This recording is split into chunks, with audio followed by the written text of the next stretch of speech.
ईमानदारी से काम करने वाला राजा। बहुत समय पहले की बात है। आर्यावर्त नाम का एक सुंदर राज्य था। उस राज्य का राजा था राजा वीरसेन।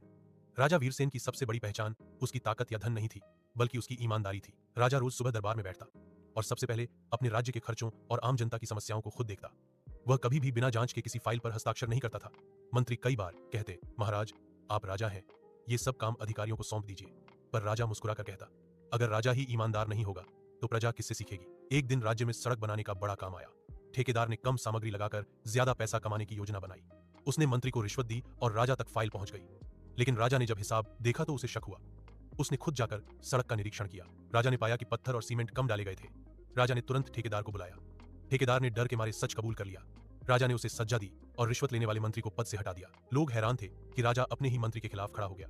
पर राजा बोला, राज्य रिश्तों से नहीं, न्याय से चलता है। धीरे धीरे पूरे राज्य में एक बदलाव आने लगा। अधिकारी डर से नहीं, जिम्मेदारी से काम करने लगे। व्यापारी ईमानदारी से तौल करने लगे। किसान बिना डर के अपनी शिकायत रखने लगे। राजा वीरसेन ने साबित कर दिया कि ईमानदारी कोई कमजोरी नहीं, बल्कि सबसे बड़ी ताकत होती है। और इसी वजह से उसका राज्य सिर्फ अमीर नहीं, बल्कि सम्मानित और सुरक्षित बन गया। सीख, जो इंसान सत्ता में होकर भी ईमानदारी नहीं छोड़ता, वही सच्चा राजा होता है।